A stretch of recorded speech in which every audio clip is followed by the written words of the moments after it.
안녕하세요. 오늘 여러분과 함께 도덕경 제49장 덕선장을 깊이 탐구해 볼 시간입니다. 첫 구절부터 보겠습니다. 49장 1절입니다. 성인 무상심하니 이 백성심 위심이라. 성인은 정해진 마음, 즉 상심이 없어서 백성의 마음을 자신의 마음으로 삼는다. 이런 뜻인데요. 여기서 무상심이라는 게 뭘까요? 그냥 변덕스럽다는 건 아닐 테고 네, 그렇죠. 어떤 고정된 생각이나 뭐랄까 편견 같은 것에 얽매이지 않는 상태, 굉장히 유연하고 열린 마음, 이런 걸 말하는 것 같아요. 그리고 이 백성심 위심, 이건 백성의 마음을 그대로 자기 마음으로 삼아서 통치의 기준으로 삼는다. 와, 이거 정말 대단한 경지 아닌가요? 맞습니다. 그 무상심이 구체적으로 어떻게 작동하는지 바로 주석에 잘 나타나 있습니다. 동상이냐라. 동상이냐? 네, 움직일 동, 항상 상, 이날 인자인데요. 그러니까 성인이 움직일 때는 항상 상황이나 대상에 따른다는 겁니다. 아, 따른다. 인. 네, 미리 정해놓은 원칙보다는 그때그때 마주하는 상황과 사람에 맞춰서 자연스럽게 행동한다는 거죠. 자기 고집 같은 게 없는 거예요. 그게 바로 무상심의 실천적인 모습이군요. 네, 외부의 필요에 유연하게 응답하는 태도라고 할 수 있겠습니다. 상황에 따른다. 동상이야. 참 중요한 말이네요. 그럼 그런 마음으로 사람을 대하면 어떻게 되는 걸까요? 다음 구절이 아주 흥미롭습니다. 49장 2절. 선자를 오선지하고 불선자를 오익선지하니. 선자 오선지하고 불선자 오익선지하니. 착한 사람, 선자를 내가 선하게 대하고 오선지. 착하지 않은 사람, 불선자에게도 내가 또한 선하게 대한다. 오익선지.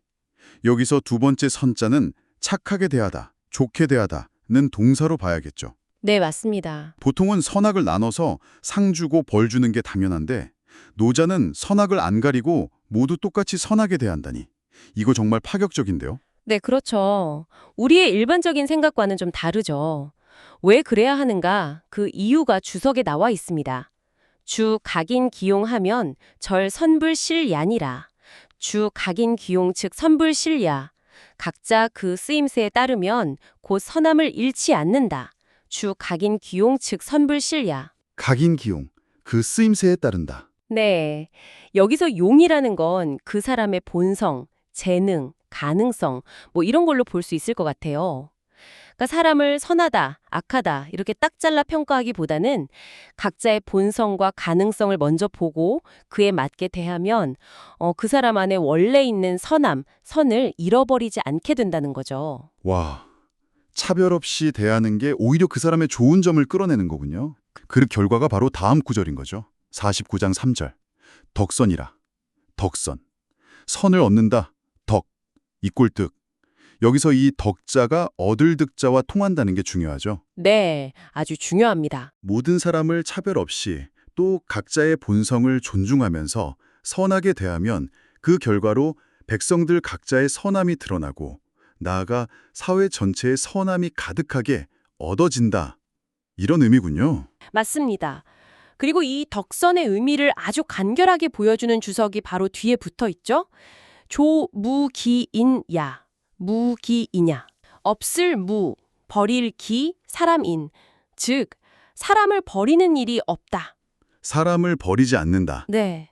착한 사람이든 아니든 뭐 쓸모 있어 보이든 아니든 누구도 내치거나 포기하지 않는다는 겁니다. 이게 바로 앞에서 말한 각인기용 덕선의 정신을 딱 한마디로 보여주는 거죠. 아, 무기이냐. 정말 울림이 크네요. 자, 선악에 이어서 이번에는 믿음에 대한 이야기가 나옵니다. 구조가 거의 똑같아요. 49장 4절. 신자 오신지하고 불신자 오역신지하니 덕신이라. 믿음직한 사람 신저를 내가 믿어주고 믿음직하지 못한 사람 불신저 또한 내가 믿어주니 믿음, 신이 얻어진다. 덕신. 여기서도 믿는다는 게 동사로 쓰였고 덕은 역시 얻는다는 뜻이고요. 네, 같은 구조죠. 상대방이 믿을 만하든 아니든 내가 먼저 무조건적인 믿음을 보여줄 때 비로소 사회 전체에 진짜 믿음이 생겨나고 얻어진다. 성인제 천하에 홉습하여 위천하 혼기심하니 백성계 주기 이목이라. 성인이 천하에 있을 때 홉습하여 천하를 위해 그 마음을 하나로 뒤섞으니 혼기심. 백성들이 모두 그 귀와 눈을 집중시킨다. 여기서 홉스파라는 표현이 참 독특해요. 이게 어떤 모습일까요? 네, 이 홉자가 숨을 들이쉬다, 거두다 이런 뜻이거든요. 그러니까 자신의 어떤 주관이나 욕심 같은 걸 싹 비우고 아주 고요하게 있는 모습? 뭐랄까 무심의 상태라고 할 수 있겠죠. 아, 숨을 거두듯이 욕심을 비운다, 홉습. 그리고 혼기심은 마음을 뒤섞는다는 거고요. 네, 성인의 마음과 백성의 마음 사이에 어떤 경계가 없이 하나로 어우러져 흐르는 상태를 말합니다. 그렇게 성인이 사심없이 마음을 열고 백성과 하나가 되니까 백성들이 자연스럽게 그에게 주목하고 따르게 된다. 이런 흐름이군요. 맞습니다. 그 홉습하고 혼심하는 상태가 백성들에게 구체적으로 어떤 영향을 주는지 주석이 또 설명을 해줍니다. 주각용 총명하니라. 강용 총명. 각자 자신의 총명함 사용한다는 뜻입니다. 각자 총명함을 쓴다. 네, 성인이 사심 없이 고요하게 또 믿음으로 백성을 대하면 백성들은 뭐랄까 의심하거나 눈치 보지 않고 마음 편히 각자 자기가 가진 지혜와 능력, 그 총명을 마음껏 발휘하게 된다는 거죠. 아, 리더가 자신을 비우고 믿어줄 때 구성원들이 오히려 자기 능력을 잘 발휘하게 되는 거랑 비슷하네요. 그렇죠. 그런 이치라고 볼 수 있습니다. 백성 모두 개를 어린아이처럼 대한다. 백성들을 마치 때묻지 않은 어린아이처럼 순수하고 또 잠재력 있는 존재로 여긴다는 뜻으로 이해하면 될까요? 네, 기본적인 의미는 그렇습니다. 이 해지의 의미를 조금 더 풀어서 설명하는 주석이 또 있습니다. 주 계사 화이 무용여 영하야 하니라. 계사 화이 무용여 영하야. 모두로 하여금 화합하고 욕심이 없게 만들어 마치 갓난아기와 같게 한다. 이런 뜻입니다. 갓난아기처럼 만든다. 네. 성인의 포용적이고 무심한 통치가 결국 백성들이 어떤 사사로운 욕심에서 벗어나서 서로 조화롭게 지내고 본래의 순수한 상태, 그 갓난아기 같은 상태를 회복하도록 이끈다는 거죠. 이것이 노자가 생각하는 이상적인 상태군요. 개사화의 무용여영하야. 자, 여기서부터는 왕필 주석이 꽤 길게 이어지는데요. 정말 중요한 내용들이 많습니다. 먼저 주역 개사절을 인용한 부분부터 볼까요? 네. 부천지 설립 성인 성능 인모 귀모 백성 연흥자라 하니 부천지 설립 성인 성능 인모 귀모 백성 연흥자라 하니 무릇 천지는 자리를 베풀고 성인은 능력을 이루게 하며 사람이 도모하고 귀신까지 도모하니 백성들이 그 능력을 다 내어준다고 주역에 말했다 하니. 와, 천지, 성인, 사람, 귀신까지 다 제 역할을 하는 이상적인 환경에서는 백성들이 스스로 자기 능력을 다 발휘하게 된다는 거군요. 그렇죠. 그런 이상적인 환경을 전제로 그럼 인재는 어떻게 써야 하느냐? 그에 대한 설명이 바로 이어집니다. 능자 유지하고 자자 취지하니 능대즉 대요 자귀즉 귀인이라. 능자 여지 자자 취지 능대즉 대요 자귀즉 귀인이라. 능력 있는 자에게는 그에 맞는 자리를 주고 자질 있는 자는 취하였으니 능력이 크면 크게 쓰고 자질이 귀하면 귀하게 대한다. 아, 능력과 자질에 맞게 사람을 쓰고 대우한다. 적재적소의 원칙이네요. 네, 사람을 공정하게 평가하고 활용하는 지혜죠. 여는 주고 취는 취해서 쓴다는 뜻이고요. 그리고 만물의 근본 원리에 대한 언급이 나오네요. 네, 물유기종하고 사유기주하니 물유기종 사유기주하니 만물에는 그 으뜸, 근본, 종이 있고 일에는 그 주관자, 주가 있다. 세상 모든 것에는 근본적인 이치와 질서가 있다는 말이죠. 통치자도 이런 자연의 이치를 따라야 한다. 이런 의미를 담고 있는 것 같습니다. 맞습니다. 이렇게 자연의 이치를 따르고 인재를 제대로 활용하는 통치를 하면 어떤 결과가 오느냐? 다음 주석이 아주 인상적입니다. 루차면 절가 멸류 충목이 불구어기 주광색이 이 무척어 만하니라. 루차즉가 멸류 충목이 불구어기 주광색이 이 무척어 만하니라. 이와 같이 한다면 루차즉하 면류관의 구슬 장식, 면류가 눈을 채워 가려도 신하의 속임을 두려워하지 않고 노란 솜 귀마개, 주광이 귀를 막아도 신하의 태만함을 근심하지 않는다. 무척어 만하니라. 면류관 구슬이랑 귀마개가 눈과 귀를 가려도 걱정이 없다. 네, 이게 원래 군주가 너무 사소한 것에 일일이 신경 쓰지 말라는 상징적인 장치인데 실제로 이렇게 눈 가리고 귀 막아도 속임이나 태만을 걱정할 필요 없다는 거예요. 우와, 그건 무슨 뜻이죠? 그만큼 시스템에 잘 돌아가고 신하와 백성들이 스스로 알아서 잘하고 있다는 거죠. 군주에 대한 깊은 신뢰가 바탕이 된 겁니다. 이상적인 무위 통치의 결과라고 할 수 있죠. 척은 근심한다는 뜻이고요. 정말 대단한 신뢰네요. 그렇다면 군주가 굳이 자기 똑똑함을 내세울 필요가 전혀 없겠군요. 바로 그겁니다. 왕필이 그 점을 탁 짚어서 말합니다. 요 허위노 일신지 총명하야 이찰 백성지 청제리요. 우하위노 일신지 총명 이찰 백성지 청제리요. 그런데 또 어찌 허위 한 몸의 총명함을 수고롭게 로해서 백성을 실정 찰피겠는가? 어찌 살피겠는가? 반문이네요. 네, 허위는 아주 강한 반문이죠. 이미 백성들이 각자 알아서 잘하고 있는데 군주가 뭐하러 자기 지혜를 써가면서 백성들 속사정까지 일일이 캐고 살피느냐? 그럴 필요 없다. 오히려 해로울 수 있다는 경고입니다. 아, 굴주의 총명함이 오히려 해가 될 수도 있다. 네, 여기서부터 왕필 주석의 정말 중요한 부분인데요. 군주가 자신의 밝음, 즉 지혜나 명철함을 내세우는 게 얼마나 위험한지를 아주 날카롭게 이야기합니다. 부의 명찰물, 물력 경이 기명 응지, 이불신 찰물, 물력 경이 이불신 응지 하니라. 무릇 밝음으로써 만물을 살피면 만물 또한 다투어 그 밝음으로써 응하고 믿지 못함으로써 만물을 살피면 만물 또한 다투어 그 믿지 못함으로써 응한다. 와, 군주가 세상을 대하는 태도가 그대로 백성에게 반사된다는 거네요. 그렇죠. 거울처럼요. 군주가 똑똑하게 감시하듯 살피면 백성들도 머리 써서 군주를 속이려 들고 군주가 믿지 않으면 백성들도 똑같이 불신으로 대한다는 겁니다. 무서운 통찰이죠. 믿으면 믿음으로, 불신하면 불신으로 돌아온다. 소름이 돋는데요? 그래서 왕필이 이렇게까지 강하게 말합니다. 부천하지심 불필동한데 기소옹 불감이 이하면 절 목큰 용기정이러니 심의로다. 하에지 대하여 목대어 용기 명의로다. 부천하지심 불필동한데 기소옹 불감이 이하면 절 목큰 용기정이러니 심의로다. 하에지 대하여 목대어 용기 명의로다. 대저 천하의 마음은 반드시 같지 않은데 군주에게 응하는 바를 감히 다르게 하지 못하면 곧 자기 속마음을 기꺼이 쓰려 하지 않을 것이니 심하도다. 그 해로움의 큼이여 그 밝음을 쓰는 것보다 더 큰 것은 없다. 와, 막대어 용기 명의로다.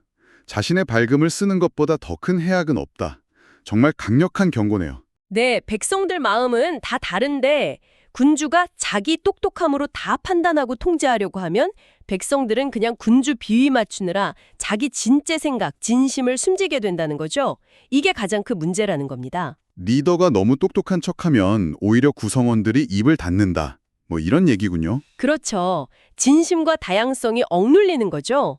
그리고 지혜뿐 아니라 힘을 내세우는 것도 똑같은 문제를 일으킨다고 지적합니다. 부자 지즉 인유지 송하고 재력 즉 인유지 쟁이라니라.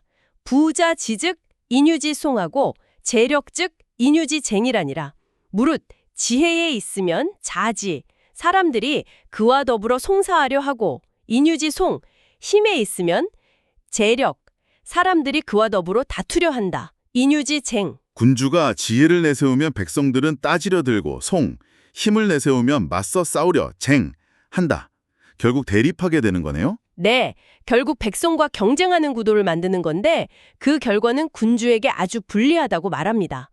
지 불출어인 어이 리포 송지면 적 궁의요. 력 불출어인 리포 쟁지면 즉 위의이니라. 지 불출어인 어이 리포 송지면 적 궁의요. 력 불출어인 리포 쟁지면 즉 위의이니라. 지혜가 남보다 뛰어나지 못하면서 지 불출어인 송사하는 자리에 서면 리포 송지, 곧 궁색해지고 적 궁의요. 힘이 남보다 뛰어나지 못하면서 력 불출어인 다투는 자리에 서면 리포 쟁지, 곧 위태로워진다, 즉 위의이니라. 출어인이 남보다 뛰어나다는 뜻이군요. 그러니까 군주가 백성보다 압도적으로 똑똑하거나 힘세지 않으면 괜히 겨루려다가는 오히려 자리가 궁지에 몰리고 위태로워진다는 거네요. 맞습니다. 어리석은 짓이라는 거죠. 결국 혼자서 수많은 백성을 상대해야 하는 상황이 된다고까지 말합니다. 미유 능살인 무용기 지력 호기자야 하니 여차즉 기이 일적이나 어인이 천만적 기예니라. 미유 능살인 무용기 지력 호기자야 하니 여차즉 기이 일적이나 어인이 천만적 기아니라.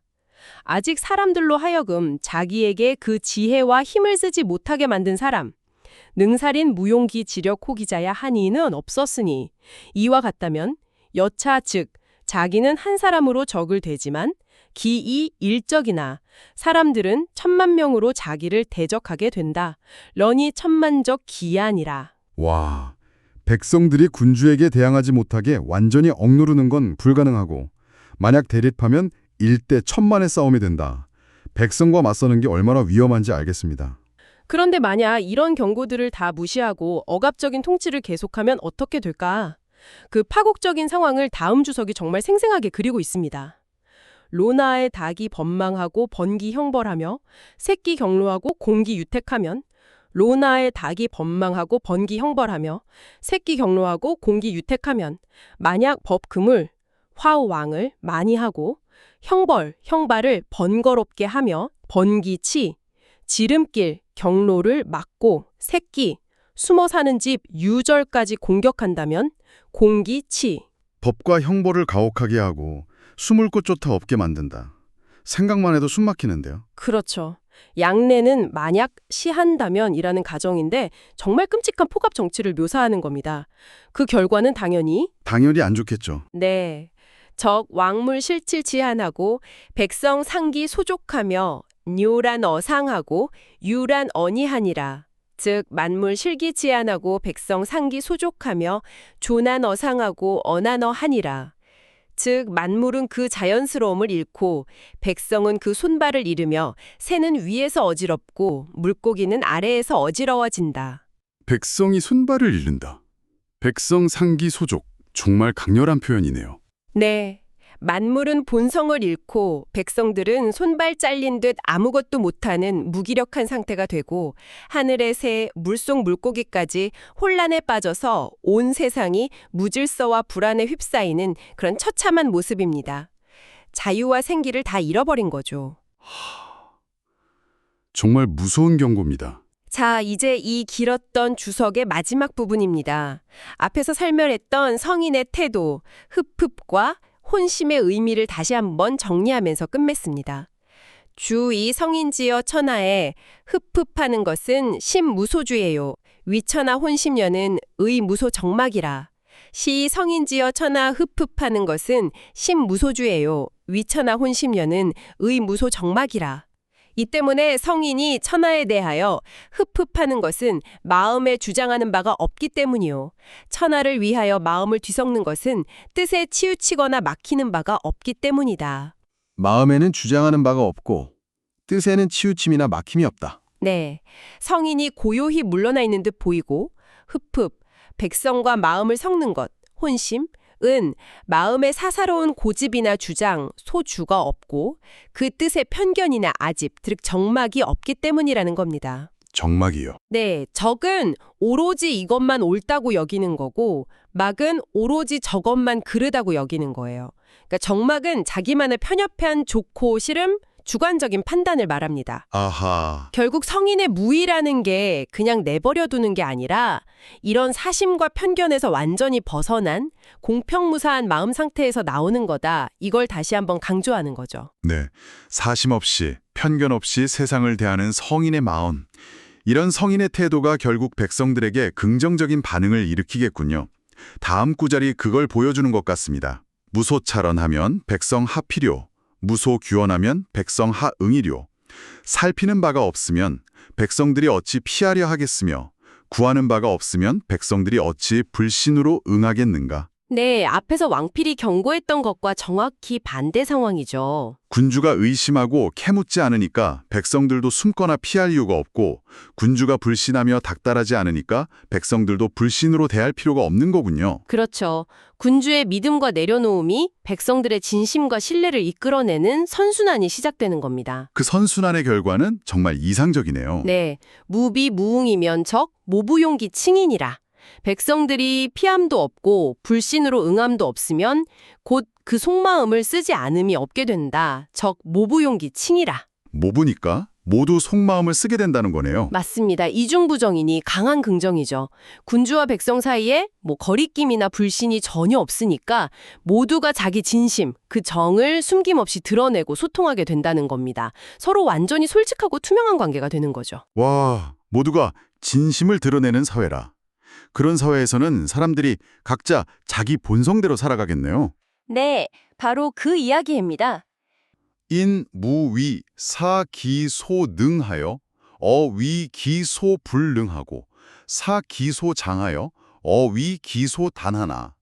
그러니까 사기소능, 자기가 잘할 수 있는 걸 굳이 버리고 위기소불능, 자기가 할 수 없는 일을 굳이 하려 들지 않는다는 거죠. 아, 네네. 그리고 마찬가지로 사기소장, 자기 장점을 내버려 두고 위기소단, 자기 단점, 모자라는 걸 굳이 하려고 하지 않는다는 거예요. 그러니까 잘하는 건 하고 못하는 건 안 하고 강점은 살리고 약점은 그냥 둔다. 뭐 이런 자연스러운 상태. 정확합니다.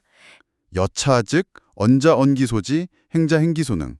여차, 이와 같다면 어떻게 된다는 건가요? 네, 여차, 즉 앞서 말한 그런 자연스러운 상태가 이루어지면 사람들의 행동 역시 자연스러워진다는 겁니다. 언자 연기 소지, 말하는 사람, 언자는 자기가 아는 바, 소지를 말하고요. 아는 것만 말한다. 그렇죠. 그리고 행자 행기 소능, 행동하는 사람 행자는 자기가 할 수 있는 바, 소능을 행한다는 거죠. 백성 각계 주기 이목 연하나니 백성들이 각자 모두 귀와 눈을 어딘가로 향한다. 이런 뜻 같은데요. 오, 정확하게 보셨습니다. 백성들이 각자, 각 개 모두 자신의 이목, 즉 귀와 눈, 다시 말해 주의력이나 시선을 주한다는 겁니다. 주, 이게 붓는다는 뜻 아닌가요? 보통은 그렇죠. 물을 붓다 할 때 쓰는데 여기서는 그땐 말고 집중하다, 주의를 기울이다라는 의미로 쓰였어요. 아, 집중한다. 어디예요? 마지막에 연자가 붙었는데. 네, 그 연이라는 어조사가 방향을 암시하죠. 문맥상 보면 이런 이상적인 상태를 가능하게 만든 존재, 즉 지혜로운 지도자, 성인에게 자연스럽게 백성들의 시선이 모아진다는 의미로 해석하는 것이 자연스럽습니다. 옥의 해지 이입니다. 옥의 해지 이. 우선 오는 나라는 뜻이죠. 1인칭 대명사인데 여기서는 당연히 앞에서 말한 이상적인 지도자, 성인을 가리킵니다. 네, 지도자 자신. 그리고 개는 모두라는 뜻이고요. 지는 대명사로 앞에서 나온 백성들을 가리킵니다. 백성들 전부를. 그렇죠. 그리고 마지막 이는 실일 뿐이다, 실 따름이다. 이런 식으로 어떤 한정을 나타내면서 문장을 마무리 짓는 역할을 합니다. 알겠습니다. 그럼 가장 중요한 글자는? 바로 가운데 있는 해자입니다. 이게 보통 명사로 아이, 어린아이 이렇게 쓰이잖아요. 네, 그렇죠. 아이 해자. 그런데 여기서는 아주 특별하게 이게 동사로 쓰였습니다. 아이처럼 대하다, 어린아이로 여기다 이런 뜻이 되는 거죠. 이게 해석의 열쇠입니다. 아, 명사가 아니라 동사로요? 아이처럼 대하다. 네, 그래서 전체를 직역하면 나는 그들 백성들을 모두 어린아이로 여길 뿐이다. 이렇게 됩니다. 저희는 다음 탐구에서 다시 뵙겠습니다.